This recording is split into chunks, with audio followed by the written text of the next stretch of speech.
Hey there, amplifiers. Kenny Harper here, and excited to be on another Growth Amplifiers Live with an awesome, amazing guest who's really kind of like one of the cream of the crop, rises to the top. Rockstar Professionals, who is leading an army of business advisors who do some amazing work across the country. Joining us today is Andy Cagnetta, CEO of Transworld Business Advisors, and they're the largest brokerage system in the world. A skilled negotiator, recognized national trainer of negotiation techniques. Andy specializes in mergers and acquisitions, valuations, and franchising. He is the man to talk to when it comes to time to buying or selling a business, and I'm excited to have him on Growth Amplifiers. Andy, thank you for joining us today. Well, thank you for having me. I'm honored to be here, and welcome to all the amplifiers. I love that. I love that term that, people are looking to grow their businesses. So it's great. So it's all about really having the attitude, the expertise, and the drive to continually taking new actions to fine tune and have that Kaizen mentality, continually always be improving. Now, today we're going to kind of start talking about some ideas that you could think about, because it's great to continually improve, but at the end of the road, you're going to come into a decision about needing to, what you're going to do with your business. And when is the best time to plant a tree? Like 10, 20 years ago. So we're going to talk about that. We're also going to be talking about the Ultimate Buyer's Playbook for 2021. We're going to talk about some common challenges that people have when growing and scaling their business, and some things that they could do to improve. And we're going to start off with getting a better sense of Andy and how he rose to where he's at today in Transworld. So Andy, if you could get us kicked off with kind of your background story and how you got to be where you're at today. Sure. Great. Thank you. So I've been a sort of a serial entrepreneur ever since I left college, and I had owned a couple of small businesses. One of those small businesses was in Hartford, Connecticut. I had bought and sold a small pasta shop with some family members. We owned it for a couple of years, but it was the buying and selling process that intrigued me, saying, wow, you can buy a business that's making money and eventually sell it. So I had met my wife during that process. She grew up here in Florida, where we're living now. And she wanted to move to South Florida to raise our family. And that wasn't a bad idea, having lived through a bunch of snowstorms up north. So when I came to Florida looking to buy a business, I ran into a bunch of brokers. And there was I bought and sold my business up north, never saw a broker, never met with one. But here in South Florida, there was a ton of them. So I wound up meeting a bunch of them, feeling like I was in a used car sales room, and wound up at Transworld one day. Transworld was run by a very nice couple, and they invited me to join the firm. So I joined the firm, and 2 years later, I bought it. And we were one office. We decided to grow the company here in Florida. We had raised some capital. It's sort of a long story there, but we had grown from one office to the 11 offices we now own. And we were like, well, how do we grow beyond Florida? It was getting hard. We had an office in Jacksonville, where I know you're from, Kenny. And going from South Florida to North Florida to do things like hire and fire people was a 4.5 hour drive. And we said, this is not going to work if we want to go to Atlanta, if we want to go to Charlotte. So we decided to franchise. And one of my big things in the world, and it sounds like to your amplifiers as well, is to have the right tools to succeed. And so we didn't have the tools to succeed in the franchising business. So when we sought them and we were working with an attorney, he suggested United Franchise Group. We met United Franchise Group. We decided to joint venture project on a franchise. And so we franchised Transworld outside the state of Florida. And we now have 225 offices, over 600 people working for us. So it's been an incredible journey over the last 10 years for that portion. So that's pretty incredible, because you saw an opportunity and you worked past it. And a lot of the times people kind of get in their own way, right? In their vision. Right now I'm reading through the book Rocket Fuel from the Traction series, talking about the visionary and the integrator. This table is bouncing a lot. need to quit leaning on it. But talk about the visionary and the integrator and just how important like that yin and that yang come together to make that happen. Is that something that you found in your business that worked well, or what was the secret ingredient to help you kind of get from that idea, this where the opportunity is, to get that into action? Well, I think a lot of people are inactive because they have paralysis by analysis, right? So I think some people think too much when they're trying to launch something and overanalyze things. One of my favorite things is I'm lying down or something and I have to motivate myself to get up, and I'm like, move, Cagnetta. I even wrote an article about it. It's just, you want to just kind of do it. I'm a big fan of experimenting. Like, we'll launch something here in Florida, experiment with it for a while, and if we think it's a good thing, we'll launch it nationwide. So I think getting over that hump is just overcoming fear. And you shouldn't have fear of failure. I mean, failure is a good thing. It means that, that's not the path you should go on, but you have to try, right? I love that idea. And I could think of a few people that maybe need to hear that, coming from someone who's really rocked some things. And if you're tuning in now, if you have questions or comments that you'd like to add in, feel free to do that. It'd be good to kind of get that insight. And if you catch it on the replay, do that as well. We're always looking to make sure that you're getting answers to the questions you have. Now, I do see some people that have the challenge of, and I see it because, I'm a marketing advisor, and sometimes people are just, they haven't done something before. So they have that hesitancy to try new things, getting it out of their comfort zone. On the other side of the fence, I'm a bit more on the visionary side and have some integrator tendencies, but I'm on the side where my biggest Achilles heel is the fact I've got too many ideas and I maybe try to lift too many things at the same time. And I've been recovering from that. I'm a recovering ideaholic. So I'm sure when you're dealing with different businesses, you kind of see those different things. For those people who are on that side of the fence, what are some things that you and your advisors really can help them see to work so that they can become more efficient and effective? Yeah, I mean, listen, you got to focus, right? And I have a dear friend, and I have many family members. We're all kind of ADD in our own certain ways. So you do have to focus on things for them to be successful. And even like simple ideas, like we had the opportunity to open up a commercial real estate portion of our firm, and everybody's like, well, it's just hiring one guy. Well, it's not just hiring one person, because this person really wanted to join our team. It's getting the website going. It's integrating that into our marketing. It's getting the SEO thing going. I mean, it's all those things, getting the content and the brochures. It's so when you pull that string, you just got to be careful. So you got to realize that you can't have 8,000 ideas at the same time. You have to kind of focus on things. And we do try to look at things like gross margin and understanding, can we really make money from that? I mean, people come to us all the time. We sell, 1,000 businesses a year, say, throughout the United States, lots of businesses. Awesome. And people come to us and say, hey, we'll give you $25 every time we give you, customer. And it's like, but I want my intermediaries to focus. I don't want them worried about trying to sell a piece of insurance on the side. There's just things that we can't, you can't do everything. So I think that's an important thing. And I've started to see that more and more. And it can be kind of like backwards thinking, where you think, oh, I'm going to do more to provide more. But at some point it's actually doing less, because you can't do that many things at the same time really good. It's kind of like, I tell people, imagine spinning plates, and you want to make sure that you can keep them spinning, and you can't try to spin them all at the same time. So you want to get a few going and then get enough to where it's like, this is what I can actually sustain, and do that really well.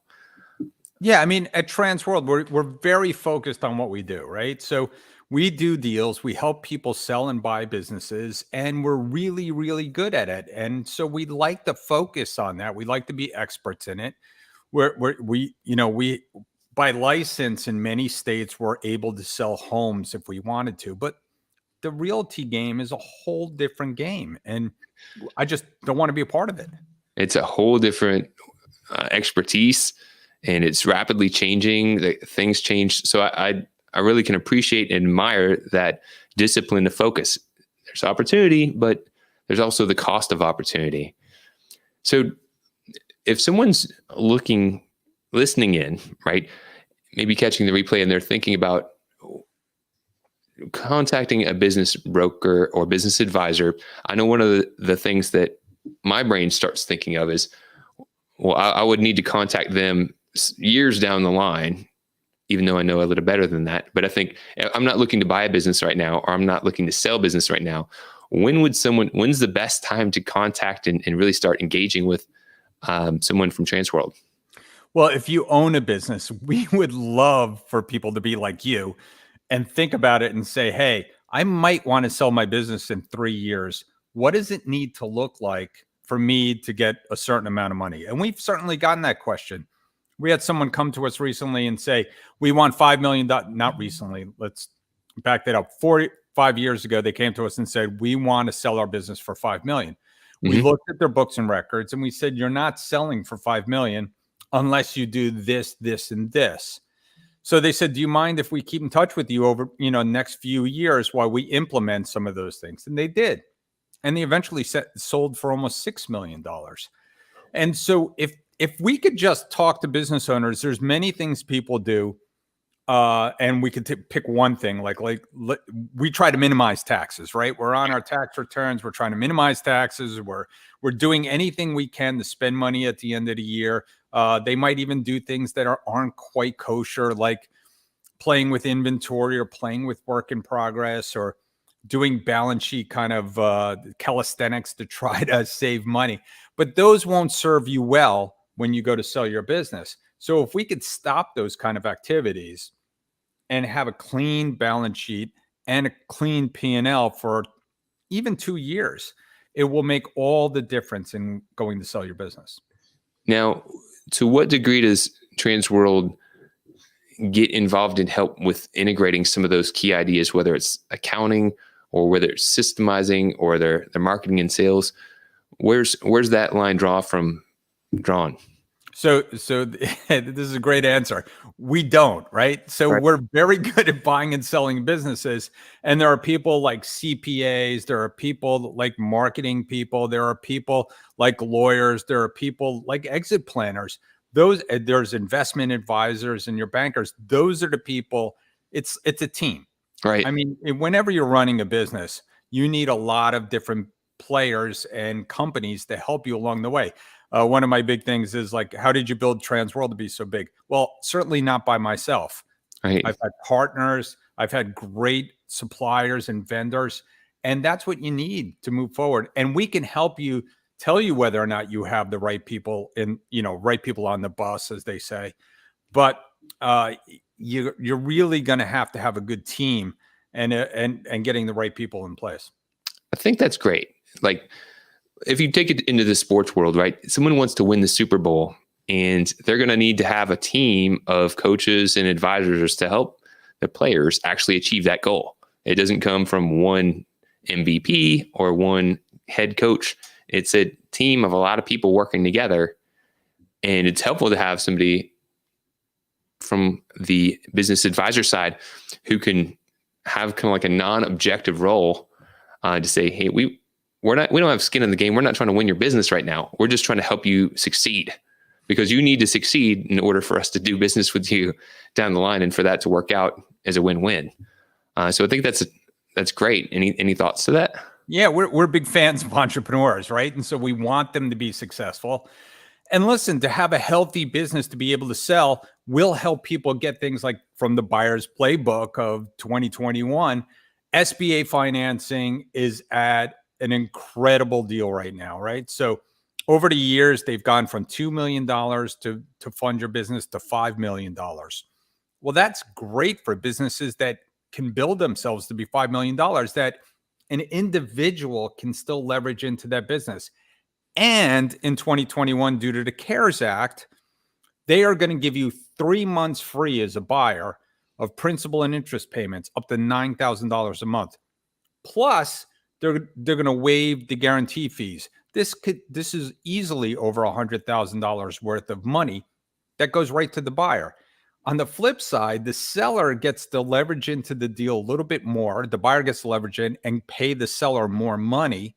Mm. So this is an amazing time to sell your business and to buy a business. And so for all that to happen, you have to have the right things in place in your business. You have to have rising profits and sales. You need to have good books and records to prove to the bank that you're worthy.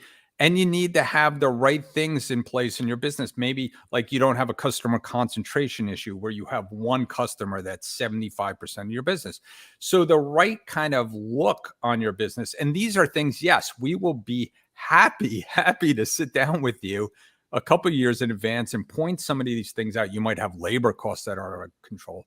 You might have the supplier issues, a sole supplier issue. I mean, there's a lot of things that we would look at to say, this could be a problem in a deal moving forward. I love that. And I'm glad we're kind of bringing out that playbook discussion because, it's easy to get lost in the whirlwinds of running a business. You have all these challenges that you're dealing with. You're trying to grow, you're trying to maintain. You want to be looking ahead, but it's easy to find time flies and you're not quite where you need to be if you're looking to sell. The other thing I want to get your weigh in on is there's businesses that try to build their business by, getting new customers, maybe through marketing or referral. And then there's some that really acquire and buy other businesses and say, you know what, we're going to grow a little bit more expediently. What are your thoughts in regards to that approach to growing a business? I'm just shocked, and I guess I'm not shocked because even I didn't do it before I knew how to do it. But I'm shocked that more businesses aren't acquisitive. Of course, there are things like private equity groups and large companies that have people that work for them that's all they do or go out there and look for deals. But small companies can really grow much quicker at less expense than customer acquisition, organic customer acquisition through buying a business, And so we see a lot of landscapers do it. We see pool companies do it. There are ways to buy businesses, and every business owner should be out there looking, and they can sign up, and I don't want to give a shameless plug, but they could go on our website and they could sign up to be a buyer for their company and just look at deals that come across, a certain geography at a certain size in a certain industry, and they should be doing that anyway. They should be looking on Biz Buy Sell. They should just be looking to see what's out there. And if they can, acquire it because they could get the same financing from the SBA, have a 10-year loan. If it happens to have real estate, it could be a blended rate up to, 20 something years, and they could have a business almost for free. I think that's amazing. And you're probably familiar with the E-Myth, the book. I was just going to bring it up because you started talking about working on your business instead of in your business. So I love Michael Gerber. I love the E-Myth. Yes, every business owner needs to eventually step out of that seat where they're making the pies themselves. And I could speak for myself because I kind of was one of those victims of the E-Myth.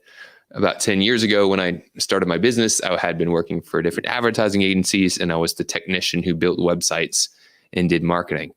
And I knew that part of it, but I didn't know all the other things I didn't know. And so this side of things about acquisition and building a business to become much more acquainted about, looking ahead for planning for selling. But I'll admit that the buying and acquisition side is not something I've really put a lot of time and attention to. I guess my earlier thoughts was like, that's a lot of money and that's not something that my immediate needs were at. But as I've matured in my business, I'm thinking, I really need to learn and grow in that area, and probably others do as well, because there's people that could just maybe make a goal for the year and buy a business that was getting ready to phase out and really change what's possible for them in that year.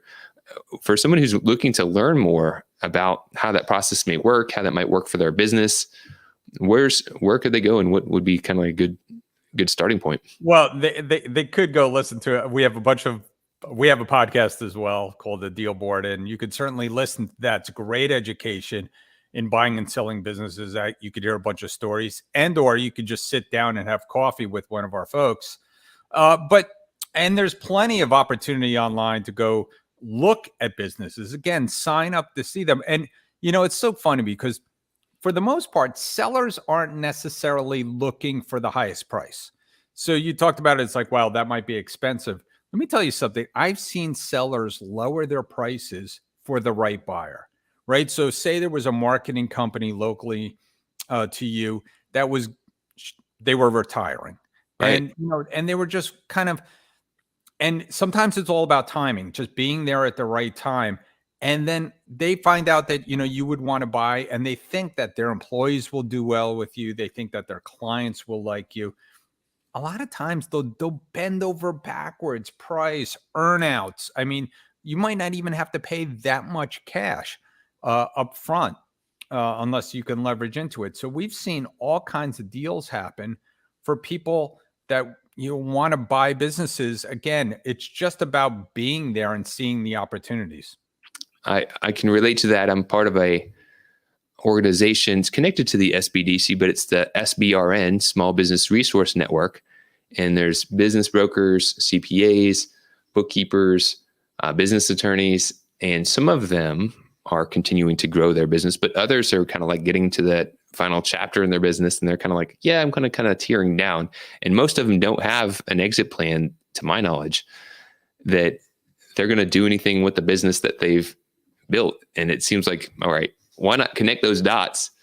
The seller gains because they're able to at least do something and help the people that they've been helping find a new home, and the buyer gains because now they're able to continue and grow their business. Yeah. I mean, listen, the vast majority of businesses never hit the market. I mean, so even as business brokers, I would bet that we see probably 20, maybe 33% of the deals that are sold, which means that 66% of them are either just shuttered or given to a family member, or they find their buyer through, some sort of connection like those resources that you just mentioned, through SBDC, through their attorney, through their CPA. So again, it's just kind of being out there and laying the foundation that you would be willing to talk to people about their business. And there's nothing wrong with, keeping in contact with your competitors. I am I've been the chairman of the International Business Brokers Association. Also, I've been the chairman of the Business Brokers of Florida.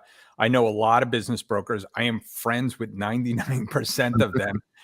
And I've acquired probably a half a dozen or more business brokerages to grow Transworld over the years. And some of them came for free. Some of them we just acquired and paid them out for what they brought to the table. Some of them we've actually purchased. And so it runs the gamut, but being out there and letting people know that you're available for that thing is kind of half the battle. I love it. Now, we've talked a little bit about the Ultimate Buyer's Playbook. What are some other nuggets that you have? And is there a way that people who want to get more information could find out more of this playbook? Yeah, I mean, again, we're here for people. We had our Ultimate Buyer's Playbook podcast, so you can certainly go back and listen to that. We had a few guests. One of them happened to be John Wall at Live Oak Bank, who does a great job of SBA lending. There are other SBA lenders like New Tech Financial Business Services who do a great job. And so signing up for the buyer match would be one thing, and listening to some podcasts and commit. Part of buying a business, the first step is making that commitment. You talked about it earlier, is that you have to commit to things, and you have to be ready to take action. So if you have the growth mindset and you're going to be, you're going to go out there and do it, you have to just kind of even talk about it with friends. We talk about setting your goals. We have a setting your goals podcast with our one of our favorite franchisees, JT Tatum, who used to be the CEO of Signorama. So that's, setting your goals, writing them down, signing up, getting educated. That's all the part of the buyer playbook. And you could actually get pre-qualified with a banker to be ready to buy as well. So here's my suggestion. If you're tuning in, if you're in the growth mindset, you said, you know what, I'm a growth amplifier, I'm looking to grow. I'd say consider just tuning in, check out the podcast and just put it on the radar. And sometimes when you just dip your foot in the water, you're like, it's not as cold as I thought it was. And you get more acclimated. You could have some paradigm shifts and really see some opportunities that maybe you hadn't before. Yeah, we have some good stories. One of them, Jonathan Wolfson, who they've bought about 6 businesses from us. He and his brother got into the landscaping business, and they've bought everything from florists to pest control. And just him talking about his journey of buying several businesses, not only through Transworld, but through other places as well. They've built a multi-million-dollar business through acquisition. And they're not done. And they probably will eventually exit it one day to one of the big players that are out there in the landscaping world. And so that's, kind of the journey. And listen, this is what private equity groups do, right? They're pros at it. They have a lot of money. They go out and buy multiple businesses. Some will win, some will lose. Not all the acquisitions I made were great, but most of them worked out. And I always tell people that you can fix a mistake for the most part through hard work, right? You buy a business that's not so good. You can make some pivots. You can use some of their resources, but if you work really hard, you could kind of make up for that mistake, unless you over leveraged yourself, things like that. And you hit it on the beginning of the conversation. You'll win some, you'll lose some, but even when you lose with the right mindset, saying, "Hey, look, I learned something here," you'll always win is by taking action. So if you're thinking about, I'm not looking to grow, I don't necessarily want to acquire other businesses, and you're more phasing out at this point, you could think about maybe I need to start looking ahead and thinking about what I'm going to do to exit. So either way, it makes sense. Talk with a business advisor who can guide you in a direction, get some clarity on what actions you could take to be more productive, efficient, and effective. So Andy, if people are tuning in, they're hearing, all right, I've heard Transworld, I've heard these business advisors, where could they go and what's the first step? What's a good thing for them to do? Well, you could go to our website, tworld.com, TWORLD.com. You could find the local office, and you can certainly, catch up with one of our franchisees and my partners in almost every city across the United States. Or, just you could ping me on LinkedIn, or you could ping me wherever, and I'd be happy to talk to you as well and hook you up. I mean, listen, there is nothing wrong in your arsenal as a business owner to have a business broker as a friend. It's a great idea. You should have a great CPA. You should have probably a couple of attorneys, because attorneys do specialize in different things. So you want to make sure that you have the right one you want to have these tools available to you. And yes, we're not a tool. A business broker is certainly not a tool you're going to use every day, but is it something you can visit once a year? Is it something that you can, that you're going to need one day? I mean, we always say you could go out, you could leave your business, you could walk through the door, you could go out toes first. And so you don't want to go out toes first. You want to be able to walk out with your head high and make sure the legacy that you built is going to be taken to the next level. That, your customers deserve it, your employees deserve it, and the legacy of the business deserves it. I told you when I just got onto this podcast, me and my business partner, this is his home office. We were doing a strategic planning event on a boat. We have a membership to Carefree Boat Club, shameless plug. Nice. And it was really nice out in the water. And we were just talking about, our firstborn sons were born on the same day in the same hospital, different moms, same That's a great. commonality. And they're coming up on 10 years old this year, and just how fast life flies by. So we all have the visions of like what we're going to do and all the things that are come down the pipeline, but it goes by quickly. So I highly suggest, tuning in to someone who can get you that clarity. And even if it's not something you're looking to do right away, just making sure you're on that path to get to where you want to go. Yeah, great. And just to your whole title of your podcast, growth and growth amplification, there's nothing better for your valuation than growth. Growth will drive I always say the quality and quantity of your earnings drive valuation. So the more growth you have and the better pathway you have and the more earnings you have, quality of earnings is going to increase your value immensely. I love it. So as we're wrapping this growth amplifier session up, one of the things we ask our guests to do, you drop some knowledge bombs on us, but if you just had to give a piece of friendly advice, one-to-one, something that you've learned on your journey that maybe someone else needs to hear on their journey, it could be about anything. What's something that you would tell someone? I thought of two things. Number one was make money. So there's nothing wrong with making money. In fact, I think profits are good. They're healthy because it helps you do. The second thing that I'm going to say is give back. Get involved in your community. Get involved in the community early. I was lucky enough to get on a board for a nonprofit early in my career. I started a little dinner to support that nonprofit, and it's called Andy's Family Pasta Dinner. And we started it 20 years ago. This coming year, 2022 will be our 20th year. The last time we had it in person, we had over 1,000 people there. It raised $268,000 in 19. It raised 180. We did it virtually this year, but we're already scheduled for our big 20th anniversary. And it has brought me incredible amounts of joy. It's brought us an incredible amount of satisfaction of helping our community. And on top of it, it's brought us some incredible connections as well. Super cool. Thank you so much for joining, Andy. I appreciate you. Appreciate what you and Transworld does for the business community and your advisors. You've got some great people I've connected with through the years, and look forward to continually connecting and amplifying. Thank you, Kenny. Thank you to all the listeners. Thank you.